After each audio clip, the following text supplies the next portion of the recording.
Canciller, muchísimas gracias por aceptar esta entrevista e invitarnos aquí al Palacio de Torretable. Canciller, quiero entrar de lleno primero a hablar un poco de política internacional. Vamos, la coyuntura internacional. Para el Perú, ¿Biden o Donald Trump?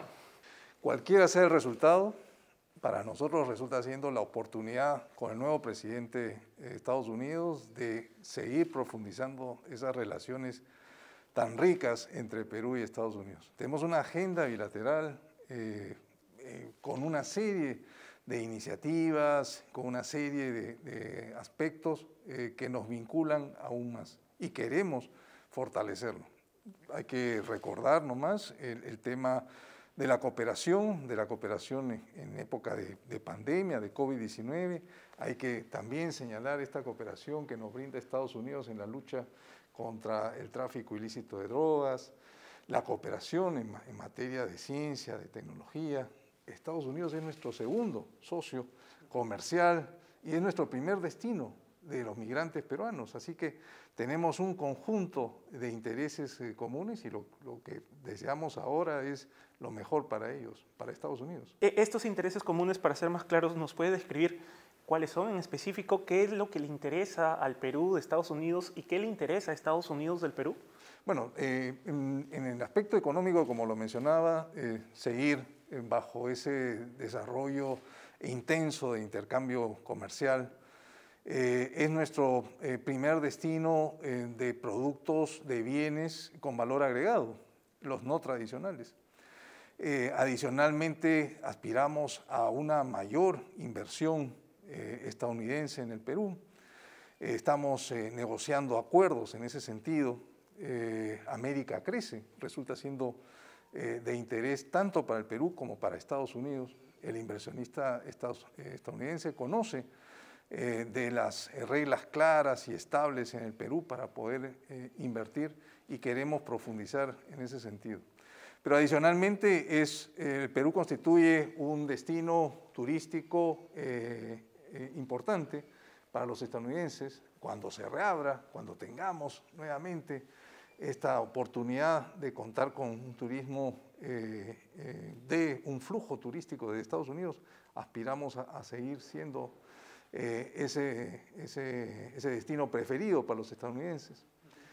Le mencionaba los temas de cooperación, de COVID-19, pero no solamente la cooperación internacional a través del gobierno estadounidense ha sido a favor de la lucha contra la pandemia, sino también para cerrar brechas, estas brechas económicas, sociales de nuestro país. Y tenemos adicionalmente ese interés conjunto en la lucha contra los ilícitos, especialmente el tráfico de drogas, ¿no? Entonces, es esa agenda básicamente la que nos une aún más. Cualquiera sea el ganador, seguiremos en esa línea. Usted me habló de inversionistas y el interés que tenían en el país, pero vamos, la coyuntura nacional como que no se presta mucho para dar un clima de tranquilidad, ¿verdad? Tenemos al Congreso de la República, que ya va por un segundo intento de vacancia, al presidente Martín Vizcarra. Vamos, ¿cómo afecta esta crisis interna? ¿Cómo afecta la imagen internacional que tiene el Perú? Sí, hay una situación que afecta a la imagen de Perú. Y eso lo hemos venido señalando. Un segundo pedido de vacancia presidencial no solamente genera una crisis política interna, sino también tiene repercusiones en cuanto a incertidumbre que daña la imagen del Perú en el exterior. Adicionalmente, y eso lo veníamos conversando, mencionando, el tema de un retroceso en los procesos de hacer frente a la pandemia, de la reactivación económica, este proceso en que nos encontramos, que se ve afectado y del cual forma parte el lograr una mayor inversión extranjera en el Perú. Y también en la cuestión vinculada con los aspectos sociales, ¿no? Hay una un interés del gobierno en mejorar las condiciones salariales, las condiciones laborales en medio de la pandemia, ¿no? Y hace poco hemos sido testigos de algunas medidas que viene dando el gobierno. Pero en líneas generales, respondiendo a la pregunta, concretamente afecta a la imagen del país, sin duda. Pero vamos, por otro lado, también tenemos a un presidente que sí tiene que responder, ¿verdad? Porque hay aspirantes a la colaboración eficaz que describen con lujo de detalles hechos que cualquier persona que se inventaría algo no lo describiría con ese detalle, con esa minuciosidad, con que fue a tal casa, lo atendieron tal personas, y bueno, la Fiscalía Lavajato está haciendo sus labores de corroboración. ¿Cuál sería la autocrítica, quizá desde su lado, desde su posición, ¿no?, de Canciller de la República, hacia el presidente Martín Vizcarra?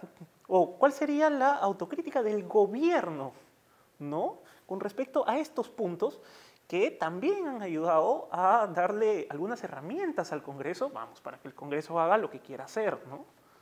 Pero y bien lo dices, Oscar, hay una situación en la que se debe investigar.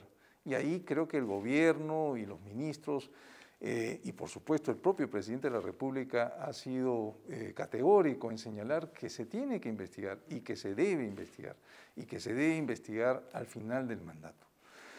Tal como lo señalan las normas, la Constitución y las leyes. Y en eso hay que ser también claros en el sentido de que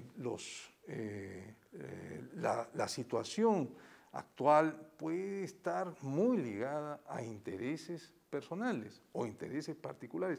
Ni siquiera menciono intereses grupales o intereses partidarios. Pueden ser intereses particulares que nos llevan a una situación de segundo periodo de vacancia.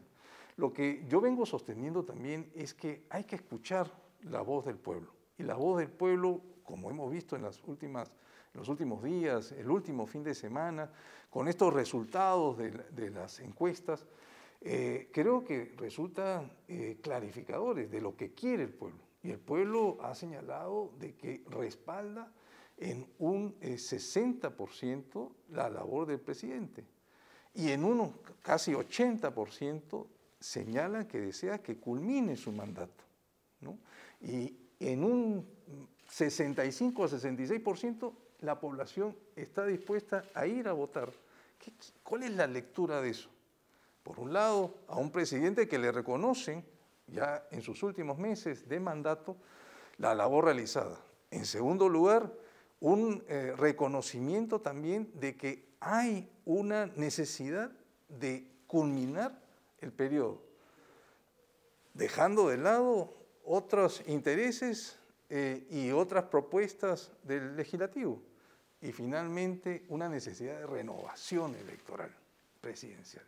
Creo que esas tres cifras que nos daban las encuestas en el último fin de semana son muy, muy claras. Y creo que el Congreso no lo está escuchando. Yo hace unos meses, cuando empezaba la pandemia, mencionaba que en los foros internacionales, en este deseo de fortalecer el multilateralismo, nos encontrábamos con posiciones comunes. Y una de las posiciones más mencionadas era la del pacto social. Un pacto social que deberían desarrollar no solamente los países en sus esferas nacionales, sino un pacto de todos nuestros países en su conjunto, del conjunto del escenario internacional.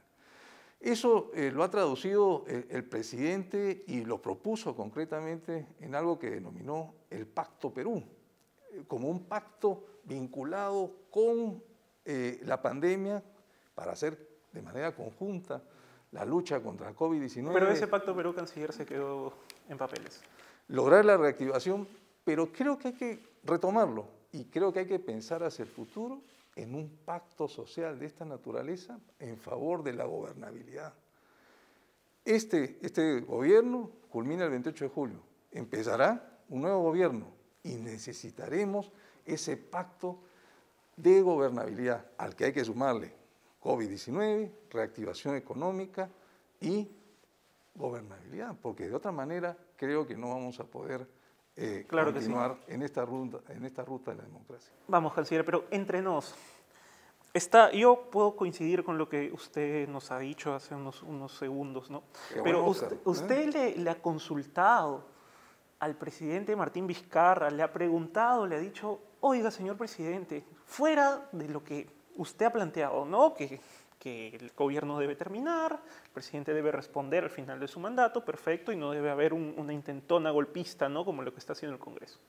Pero usted le ha preguntado, le ha dicho, ¿qué hay de cierto en todo esto? ¿En todas estas denuncias? Bueno, no he tenido que preguntarlo, él lo ha manifestado, y nos lo ha manifestado en el Consejo de Ministros, por supuesto, y nos ha señalado las situaciones y las condiciones en las que nos encontramos y su disponibilidad de hacer frente a las investigaciones y promover esas investigaciones. Creo que ese es un elemento adicional de lo que no ha sucedido a lo largo de los últimos gobiernos. Es un presidente que ha asumido una actitud en favor de la investigación frente a estas eventuales denuncias. Pero adicionalmente yo quisiera agregar que también hay un compromiso del presidente de presentarse este lunes en el Congreso, y eso lo ha compartido con el conjunto de ministros, de asistir y por supuesto dar la cara, como él señala, ante la representación nacional frente al tema y a la moción de vacancia, ¿no? Pero el presidente quería que sea antes. ¿Por qué pedirle al Congreso que de lunes, bueno, que la fecha que ya se había establecido, mejor lo citen para el día viernes? Él siempre ha sostenido de que no podemos mantener al Perú en zozobra y a la población. Y ahí quiero ser claro de que es una posición que acompañamos desde el Consejo de Ministros. Es decir, ¿por qué alargar una situación de una semana a la otra? Y ese ha sido el espíritu del presidente, de pedir un adelanto. ¿Es solo para evitar, disculpe canciller, la situación de zozobra, o es que temen que en estos días, hasta llegar el día lunes, salga algo adicional que haga cambiar de opinión el voto, que haga cambiar el voto de algunos congresistas que aún no están convencidos por, respaldar la vacancia presidencial? Yo creo que esas son especulaciones. Lo que hay es un pedido a los congresistas de que consideren la situación actual, de que evalúen la necesidad de tener una estabilidad política y un escenario de predicción respecto a lo que debe ser la continuidad democrática en nuestro país. Estamos a pocos meses, estamos a 5 meses de las elecciones generales y estamos a 8 meses y algo más para el cambio de gobierno. De tal manera que los plazos son cortísimos, ¿no? Estamos en un proceso, y eso hay que tal vez recordar. Ya el proceso electoral está en curso desde el momento en que se convocan las elecciones. El 11 de abril está a la vuelta de la esquina. Creo que hay toda una situación en la que nos favorece el recambio de gobierno, esta democracia representativa, esta posibilidad de alternancia que es la que los peruanos desean. Este es un tema que lo he venido sosteniendo con mis pares, los cancilleres, también a nivel de la OEA, en el sentido de que el proceso está en curso, que necesitamos tener esa consideración a un proceso electoral y que no debemos cambiar la programación electoral y continuar hasta el 11 de abril con las elecciones generales. Y ahí también un compromiso de la Cancillería, Oscar, si me permites. Hay un compromiso de la Cancillería, nosotros somos responsables conjuntamente con la OMPE en el desarrollo de las elecciones en el exterior, de tal manera que nosotros tenemos el firme propósito de seguir adelante con unas elecciones transparentes, democráticas y participativas de los peruanos en el exterior. Y ya hemos hecho algunos avances, lo mencionaba el otro día ante algunos colegas suyos, respecto a hacer reservas de locales en el exterior, a preparar los talleres para las elecciones. Tenemos un voto electrónico no presencial, que es una iniciativa conjunta con la OMPE que esperamos lograr. ¿Dónde se va a aplicar ese voto electrónico no presencial? ¿En qué país? Sería en Estados Unidos y en algún país de Europa. Okay. Eso es lo que nosotros esperamos alcanzar. Los plazos también son muy cortos en la preparación de las elecciones generales. Hemos también desarrollado los contactos con los organismos que menciono, la OEA, Naciones Unidas, la Unión Europea, el Centro Carter. Todos han respondido afirmativamente en poder desarrollar una observación electoral independiente y lograr justamente esa seguridad que el pueblo quiere sobre las elecciones del próximo año. Creo que sí. Otra cosa que se comenta mucho, ¿no?, dentro del país, los ciudadanos, y nosotros lo medimos en Perú 21, es el tema de las vacunas. La gente está muy interesada por saber cuándo vamos a tener en el Perú las vacunas. Pero ¿por qué se hacen esta pregunta? Porque el presidente Martín Vizcarra dio en alguna de estas suerte de conferencias que tiene en Palacio de Gobierno, salió con un cuadro con fechas. Sin embargo, lo que nos dice hasta el momento la experiencia es que no hay ninguna vacuna, hoy 5 de noviembre, no hay ninguna vacuna todavía aprobada. O sea, es decir, la vacuna del COVID todavía no existe. ¿Es verdad? No existe. Entonces, sí, ¿cómo el gobierno se atrevió a dar fechas? Los expertos, gente del Comando Vacunas, algunos sostienen que la podríamos tener todavía a mediados del 2021. ¿Cómo está ese tema, canciller? Oscar, ahí no es que nosotros nos hayamos aventurado a hacer una fecha o a hacer una propuesta de fecha. Ni hay algún tipo de demagogia en los anuncios. Lo que hay son negociaciones que la Cancillería está liderando de una manera muy seria, como nosotros desde Cancillería siempre asumimos los temas. Y en este caso, unas negociaciones internacionales, no solamente con los laboratorios, sino con los gobiernos. Y en ese desarrollo de las negociaciones, nosotros recibimos información de que el prototipo de vacuna, llamémosla así porque efectivamente no existe todavía, pero están en la fase tercera y última 8 laboratorios que han desarrollado este proyecto de vacuna. Y en ese desarrollo, en ese prototipo de vacuna, hay unos avances significativos que nos dan a entender, a partir de las negociaciones, de que esta vacuna podría estar, y lo pongo así, podría estar en el primer trimestre del próximo año. Eso es lo que anunció el presidente, eso es lo que yo vengo anunciando como presidente de la Comisión Multisectorial para el acceso a la vacuna. ¿Cómo estamos en esas negociaciones? Hemos firmado acuerdos con COVAX Facility, que es un mecanismo que nos va a permitir tener una canasta de vacunas de diversos laboratorios. Hemos firmado con Pfizer, que es un laboratorio reconocido de Estados Unidos, ¿no? En conjunto hemos asegurado para más de 11 millones de peruanos. Pero ahí, canciller, si me permite un punto. No, claro que sí. Esta es una conversación. Esta es una conversación, claro que sí. A ver, vamos, en el Comando Vacuna, los expertos, cuando usted me habla de COVAX Facility, lo que dicen es que COVAX Facility hacer una iniciativa en donde participan varios estados, ¿verdad? Y tienen que, bueno, adelantar un dinero para poder seguir financiando los estudios en laboratorios. Demoraría más en los estados, por lo menos en el caso del Perú, se demoraría más en tener esa vacuna, porque ese COVAX Facility, esa iniciativa tiene que repartir a varios estados, que no es lo mismo que hacer tratos directamente con laboratorios, por ejemplo, con Pfizer, que se ha hecho, usted lo ha confirmado, pero también ahí voy a mi pregunta, ¿qué pasó con AstraZeneca? ¿Por qué no se cerró con AstraZeneca, otro laboratorio que también está haciendo los estudios de la vacuna del COVID-19?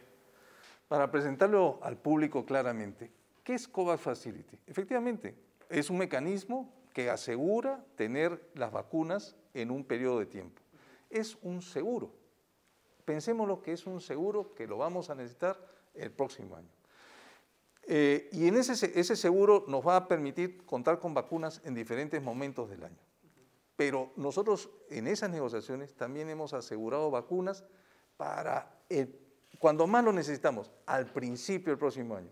Queremos vacunar a la población en el mayor porcentaje posible. Aspiramos a que sea el 70% de esa población a partir del primer trimestre. Y ahí funcionan nuestras negociaciones, porque nuestras negociaciones es con un abanico de laboratorios.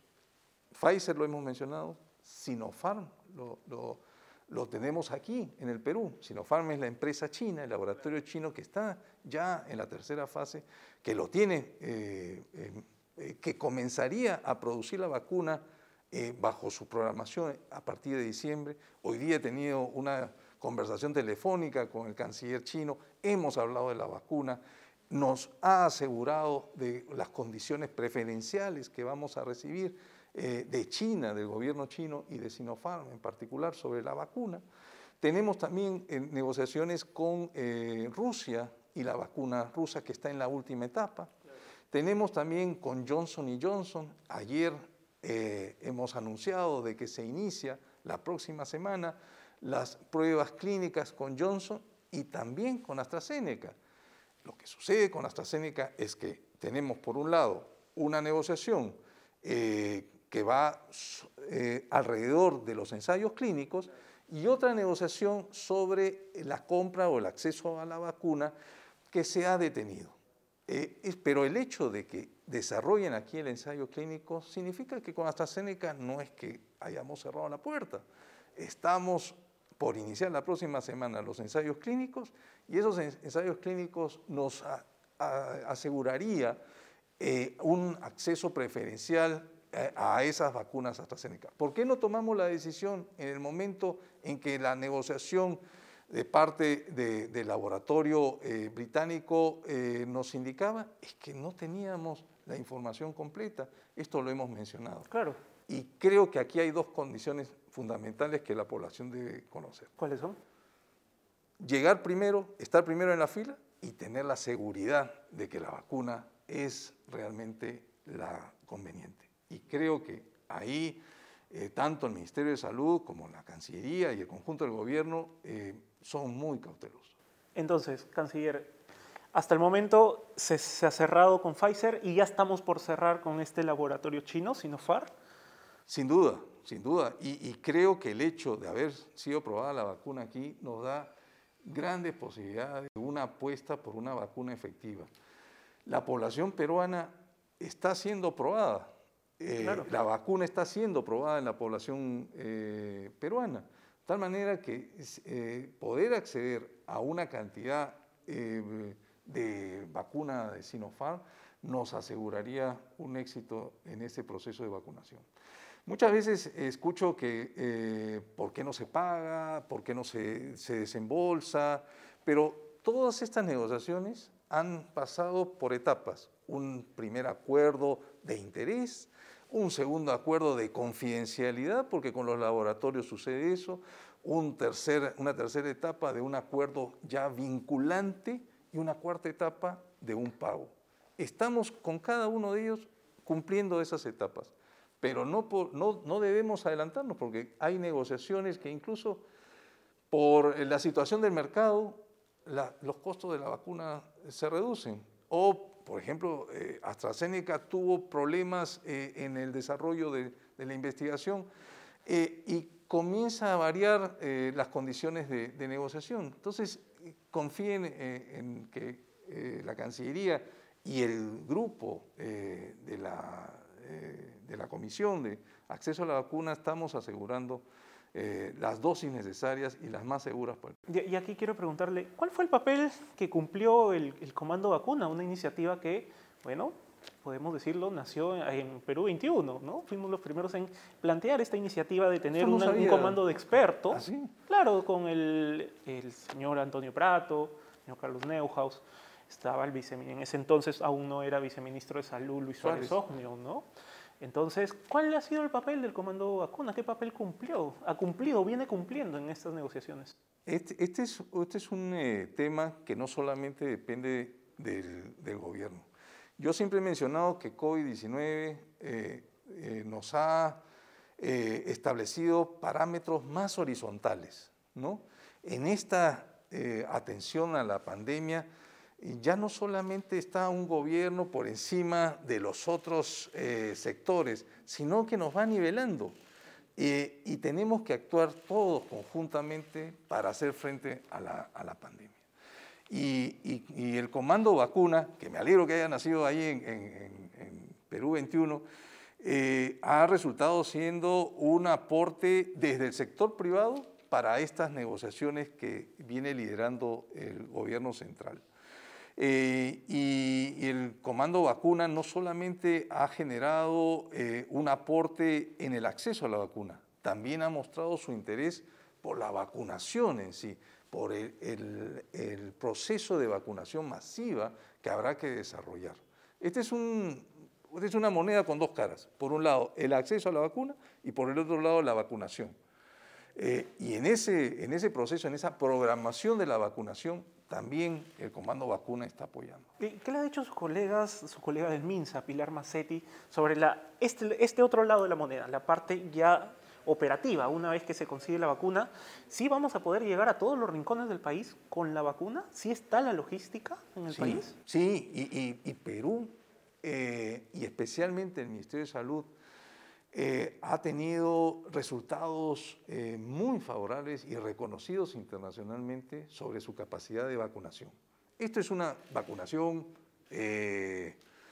masiva, como lo mencionaba hace un momento, donde adicionalmente a esos esfuerzos propios del MINSA tenemos que juntar y tenemos que reunir a salud, por un lado, a la sanidad de las Fuerzas Armadas, a el sector privado.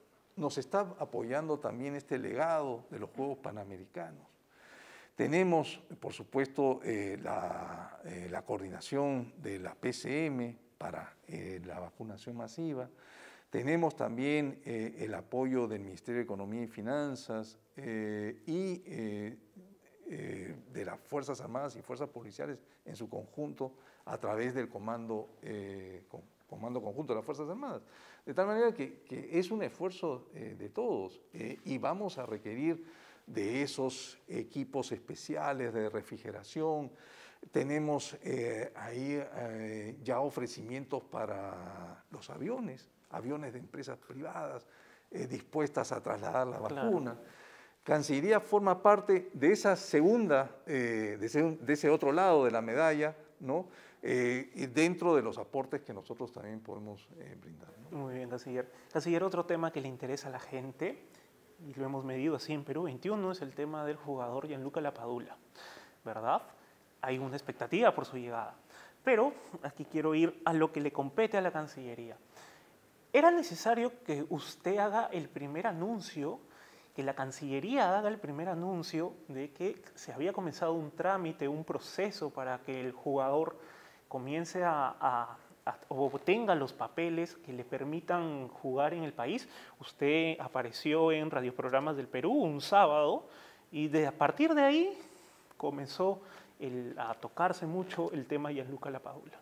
Bueno, ante la pregunta del periodista, que fue un lunes, yo respondí y respondí en el sentido de lo que venimos haciendo y lo que resulta siendo la tarea propia de la Cancillería. Capaz, no todos los peruanos conocen, pero tenemos una red de consulados y de secciones consulares en las embajadas que realizan trámites consulares que incluyen los registros de nacimiento, los registros de matrimonio y los registros de defunción, es decir, los registros civiles. Y es tarea nuestra registrar aquellos nacimientos, aquellos matrimonios y defunciones que se dan en el exterior.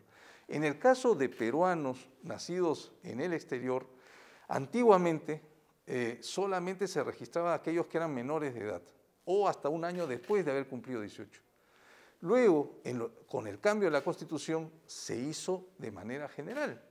Tal manera que una persona mayor de edad puede ahora registrarse como peruano en este registro civil portando su partida primero de nacimiento y la partida correspondiente del padre peruano. Y eso sucedió con el jugador Gianluca Lapadura. El día lunes, y ante la pregunta de la prensa, yo respondí de la manera más natural y siempre señalando que como cualquier otra persona que se acerca a un consulado, se le otorgaría el acta de nacimiento, partida le decíamos antes, el mismo día, porque es un trámite que en los consulados es casi automático. Y la partida se entrega, se firma y se otorga. Ese fue mi anuncio. Pero me alegro que el anuncio haya sido bien recibido por una parte de la hinchada, por una parte de la población que resulta siendo hincha de la población, pero también para dar a conocer, por ejemplo, qué cosa es lo que hacemos en los consulados. ¿Por qué le hacía esta pregunta? Porque, vamos, algunos de sus críticos, los críticos del gobierno, dicen se ha tratado de cambiar el foco de la discusión nacional, ¿no? Que estábamos hablando del presidente Vizcarra, los aspirantes, una moción de vacancia, que el gobierno ha querido cambiar el foco e irnos por el lado futbolístico que le interesa un montón a la gente. ¿Esa no ha sido la intención entonces? Por supuesto que no, Oscar, el fútbol es pasión, la política también es pasión. Entonces, creo que lo tratan de unir un acto con otro y lo que he respondido, como siempre respondo a todos los periodistas, es a las preguntas que me hacen. Y he respondido con lo que efectivamente sucedió aquel día. Luego me han preguntado por qué en tan pocos días hemos otorgado DNI. Y nosotros no otorgamos DNI, la Cancillería no otorga. Es la RENIEC la que otorga. Lo que nosotros somos facilitadores en el exterior para la tramitación de ese DNI, de ese documento nacional de identidad. Toda esa documentación la enviamos a Lima a través de nuestro cónsul, de nuestro consulado, y han sido ellos los que han tramitado a la RENIEC la documentación y será la RENIEC la que expida el DNI. Creo que ese es otro aspecto que también la población no conoce, pero en el exterior también se puede solicitar a través de nuestros consulados el DNI que finalmente es tramitado a través de la RENIEC. Claro que sí. Dos temas finales, canciller. ¿Cuál es la posición de la Cancillería en el caso Óscar Ugarteche? ¿Verdad? El señor Ugarteche ha querido inscribir en el Estado peruano su matrimonio. Sin embargo, bueno, la causa subió al TC y ya conocimos el pronunciamiento del TC, que él le ha negado esta intención. ¿Cuál es la posición de la Cancillería? Le pregunto porque el señor Ugarteche ha dicho que va a ir a instancias internacionales. ¿Va a tener apoyo del Estado peruano? ¿Qué han evaluado ustedes? No, nosotros siempre somos respetuosos de las instancias, de las otras instancias dentro del Estado peruano. Y la otra instancia ha sido el Tribunal Constitucional, que ha dado un fallo, ¿no?, sobre el caso del economista Óscar Ugarteche. Consideramos que él está en su derecho de poder acceder también a este otro nivel dentro del proceso que él quiere seguir, que es la instancia internacional, la Corte Interamericana de Justicia. Yo ahí también quisiera anotar de que la Corte Internacional, la Corte Interamericana se ha manifestado sobre este tema, sobre el matrimonio de personas del mismo sexo, y ha señalado algo interesante, y es el tema de la no discriminación, ¿no? Es decir, es un tema que no solamente se encuentra dentro de las instancias internacionales como para ser cubierto, como para que cuente con todo el respaldo, sino creo que también se genera, y el gobierno lo ha señalado, una necesidad de no discriminación y de inclusión de todos los peruanos, ¿no? Pero está expedito la posibilidad de Óscar Ugarteche de acceder al sistema interamericano de justicia. Pero como Estado, ¿cuál No, sería? es una acción particular. Claro, yo entiendo, pero vamos, si el Estado peruano podría tener una posición? Le pregunto, ¿desde la Cancillería podría haber una posición con respecto a este caso? Nosotros no podríamos asumir una posición frente al caso. Lo que menciono es lo que el sistema interamericano ha señalado por un lado, que coincide también con una posición del gobierno, diría, de no discriminación y de inclusión de todos los peruanos. En ese sentido, pero sobre el caso mismo no compete a nosotros manifestarnos, será el propio Óscar Ugarteche quien lo presente ante la Corte Interamericana. Claro que sí. Un último tema, ¿cuántos peruanos, canciller, lograron regresar al Perú en este plan, en este programa que hubo de repatriación, ¿no? Para todos nuestros compatriotas que estaban en el exterior y que lamentablemente, bueno, se quedaron varados o algunos querían regresar al país por el tema de la pandemia del COVID-19? Óscar, han sido más de 42.000 peruanos, 42.000 compatriotas que han retornado al país y realmente hay un reconocimiento a los consulados, a las secciones consulares del Perú, a mis colegas que desde estas oficinas han facilitado el retorno de este grupo importante de peruanos que en un primer momento, tal como lo señalas, estaban varados. Efectivamente, les tocó el cierre de la frontera aérea y no tenían materialmente forma de retornar. Ahí estuvimos atendiendo a esos 42.000 peruanos y hemos también atendido a un grupo que ya no llegaron a viajar, pero que requerían apoyo. 13.000 peruanos son nuestros números, nuestras estadísticas, que recibieron alojamiento, alimentación, medicinas en algunos casos y fueron atendidos a través de los consulados. Un segundo momento ha sido peruanos que se encontraban con dificultades de mantenerse en la ciudad donde estaban residiendo y que querían retornar, ¿no? En total, claro, unos varados, otros con deseo de retornar, 42.000. Pero adicionalmente hemos facilitado la salida de 50.000 extranjeros de diferentes ciudades del Perú. Unos estaban en Cusco, otros en Iquitos, otros en Arequipa, y hemos podido, con el apoyo de las embajadas acreditadas en Perú, de las extranjeras acreditadas en el Perú, poder repatriar también a esta cantidad que resulta siendo una cantidad importante. Ahora tenemos unos pocos vuelos llamados vuelos especiales internacionales, sobre todo de Europa. Hay algunos peruanos que están retornando, peruanos que ya tenían pasaje y que han ido postergando su retorno, pero hay una gran cantidad ya de compatriotas que están utilizando los vuelos comerciales para retornar al Perú. Así que seguimos nosotros atendiendo y lo haremos hasta fines de noviembre con estos vuelos especiales. Bien, canciller, le agradezco por su tiempo. Muchísimas gracias. Al contrario, Óscar, ¿ah? Siempre un gusto. Bien, muchísimas gracias. Vale, gracias.